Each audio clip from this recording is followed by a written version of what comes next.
Hey, what's up, y'all? It's Papa One's Cracking. It's D about to react to this old Measy vid. It's titled Paul Pierce is just Myron Gaines with a championship ring. Oop.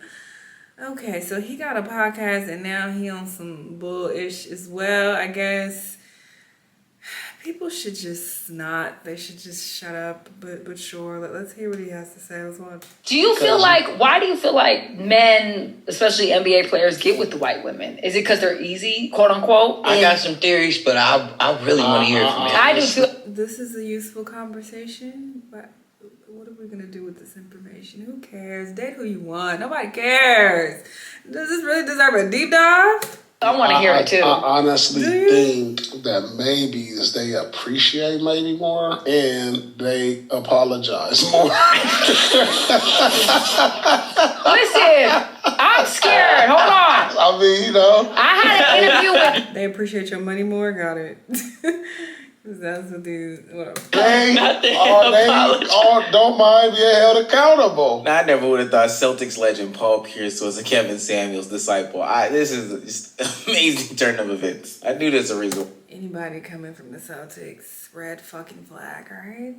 I never liked this black ass. So Paul Pierce decided to pick up the mic and not analyze the game. I knew there's a reason why I never liked this black ass. So Paul Pierce decided to pick up the mic and not analyze the game, not talk about hoops anymore, but for some reason hop into the debate about middle-aged women, middle-aged men, and getting married. God, I swear, if these aren't the biggest recession indicators in the world, then I don't know what is. So the sad thing about it is, Paul Pierce, I don't know if you're familiar with this person, but you have somebody agreeing with you who you do not want agreeing with you. Like, you are on the wrong side of these conversations. If one person, and one person specifically, is agreeing with you in the conversation of dating, marriage, and black women. And I'm not even just talking about athletes. I'm talking about great men in general. Do you think that the cultural differences or the race plays a role in whether or not men are attracted to them, or do you just think that it's culture by itself and the type of men that women go after? So a lot of these guys play college first. When you're in college... Every last one of the black women here are goofies. Considering what he said about black women, you're sitting your goofy ass here and listening to what he got to say. A lot of the times you're in a white dominant... Like you about to learn something. Situation where you're an athlete, you're Division I athlete. The women are going to just gravitate towards the D1 athletes. And then when you're a basketball player or a football player at a Division I school, you're kind of at the top of the pecking order from a social status perspective. So what ends up happening is, let's say you did come from an inner city, you were the top guy, then you go to a big Division I school, you're not seeing Shaniqua and LaQuisha anymore. You're seeing, And whose fucking names are Shaniqua and LaQuisha? What year are we in? That used to be such a common diss. I feel like in the 90s or something, where people, was Shaniqua, and I feel like that came from like Martin with, his Shanell nonsense. But I don't hear people say that. Like, tell me you out of touch without telling me you out of touch. Shaniqua? I've never met a fucking Shaniqua in my life. Oh, Becky and a bunch of other from Midwest. So I've met several actual Beckys. Several Rebeccas, all right? But whatever. And men, we like variety. So I think what men care about the most is like, is this girl going to be submissive, not be a pain in the ass? Because a lot of times when men make money and they acquire status, they acquire that money and status, and the first thing they do is get rid of problematic women a lot of the times, right? Because you don't make that kind of money and you don't get that level of status and want to come back and deal with a woman that's going to sit there and argue with you. Like, the dumbest thing that women say is like, oh, you don't want a woman that challenges you? No, you dumb whore. That's right. Myron Gaines and Paul Pierce have teamed up as to determining why high-value men, athletes, whatever the case may be, are picking the women that they are picking. White women and not necessarily black women. It's because they're dumb whores and they're submissive. Paul Pierce, please go sit back down with Kevin Garnett and Tony Allen and just talk basketball game. Now, the reason why I don't even like this rhetoric from Paul Pierce especially, I don't like the rhetoric as a whole, but I definitely don't like this rhetoric from Paul Pierce because we know what his ex-wife looks like. He dates black women. I don't even understand why he's participating in this conversation. If somebody were to ask me the same conversation, the same talking point, I would say, you know what? I don't know. I don't date white women. I don't date outside of my race. I date black women. And I've never dated them, so I would have no clue. I would refute the narratives behind there being some sort of difference or anything like that. Why? Because I just wouldn't even know. But Paul, I want to be old and freaked out. Pierce is somebody who is staunchly against marriage these days. It's one of the reasons why he got fired from ESPN. Hell, the only reason why he got fired from ESPN, because he couldn't control him and his desires when he got into a hot tub with some young girls on Instagram. Yeah, ain't they amazing? They amazing. He said the women are amazing. amazing. Women are amazing.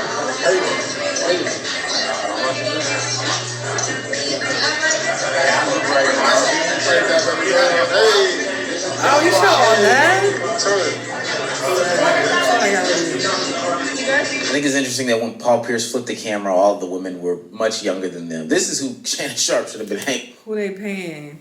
around with. Paul Pierce is freaked out and he got fired from ESPN, but he still has no legal allegations against him. Oh, God. These old men are getting sick. Now, there seems to be some sort of theme when it comes to these quote-unquote high-value men and, these athletes, these former athletes or whatever the case may be, is that they just don't like to date women their age. They have a problem with women, specifically women their own age. And my thing is, date who you want. Nobody cares. I hate this narrative that people try to make it seem like women are so bothered when men want to, date super young, or women are so bothered when men want to date white women.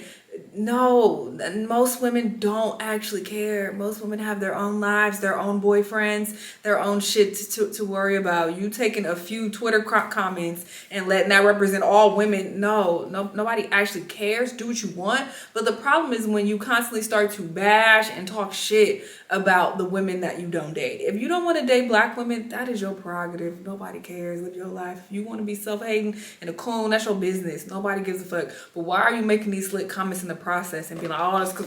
I don't want to argue. Yeah, because every single black woman is going to argue with you. Like, you just sound so stupid. You can't make these dumb generalizations. So that's what's annoying. Do what you want, but shut up about it.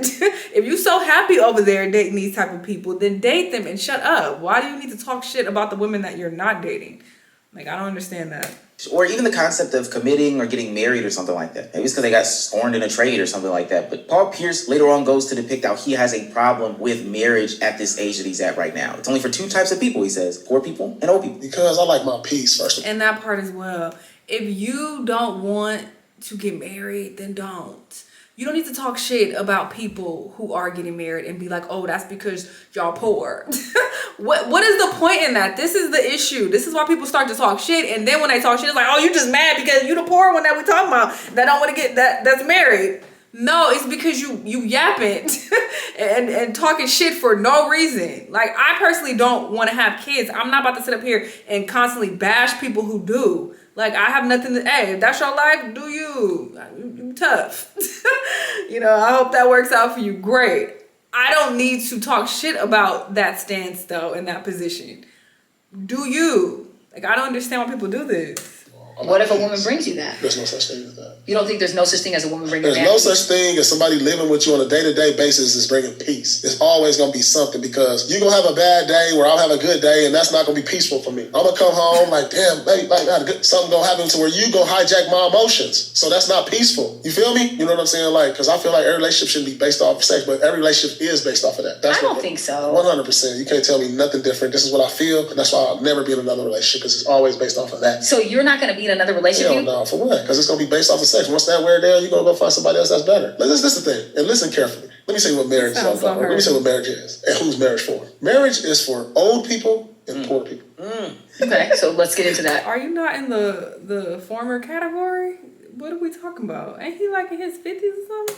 Why? Because when you broke, our parents, like my moms and all them, they married on a merit of like, okay, we're going to put our incomes together, have all these kids, and then when our kids, we have 5, 10 kids back in the 60s, all them, they got 5, 10 kids so they can work and bring income. Yeah. So you poor. So you married for that. And now when you get old, somebody that to be by your side to take care of you. Wait, hold on one second. I got something for this, because I like his jacket, so hold on. Okay. Now I feel like I can do this properly. Now, Paul Pierce is specifically speaking from a hurt man's perspective. That's why I don't really entertain the advice from these mega celebrities, ultra athletes, or whatever the case may be, because they just live in a different reality than I do. And I hate the fact that they even get questioned about relationships because they don't know any sort of normalcy. It gets put out to the masses then take it in for conversation, and then ultimately it becomes stupid talking points. Paul Pierce could have, quote unquote, any girl he wants in the world. Why should I, as somebody who is a regular 9-to-5 employee, be listening to what he has to say about anything relationship matters? Sorry, there's something outside my window that's distracting. am the poor that he's talking about. Even though I may not technically be poor, I am poor to him. Like, his ex-wife was the daughter of a former MLB player. Paul Pierce knows nothing about a regular life post him getting into, like, college. But it's crazy because a lot of the backbone of society is based on marriage. And whether it's for good or for bad is up to you to decide. But listening to Paul Pierce for advice is literally the last thing that you should be doing. But it's even worse when Paul Pierce finds himself being agreed with by the likes of Myron Gaines from Fresh and Fit. I promise you, if I ever say something that Myron agrees with, I'm gonna log off and retract whatever I said, even if it's something as simple as like, yo, the sky is blue. If he says the sky is blue, I'm taking it back, I'm changing my answers. Because being aligned with a dweeb like Myron is just something that's not on my bucket list. What do you say about the chat saying that you can't pull a black woman? I would say, why would I? And you got these black, this is why I called y'all goofy. This is why I called you a fucking goofy. He's talking like this about black women. You as a black woman sitting there looking stupid. Why would I? You can have them, bro. Why wouldn't you? They can have them, man. I'm not competing for the. And her in the top left is laughing. I hate everybody. You guys can have them, man. All right, I'm gonna head out. I can't keep listening to Myron. He has proved over and over again that he says these things for clout. He's trying to hang on to whatever relevancy he feels like he has left. So let's just move along. Paul Pierce, he sounds like a very scorned, hurt man, and I hope that he gets the healing that he needs, because this is really sad. He was an NBA legend, and this is what it has come down to. Like, however you want to live your life, again, that's your business. Do what you want. You don't need to make all of these negative comments about people who are living their lives how you don't want to live your life. Let people get married if that's what they want to do. Let people date whatever race if that's what they want to do. You do what you want to do and keep it at that. I don't understand. But sure, this is what people like to listen to, I guess. Y'all let me know what y'all think, and I'll see you on the next one. Bye!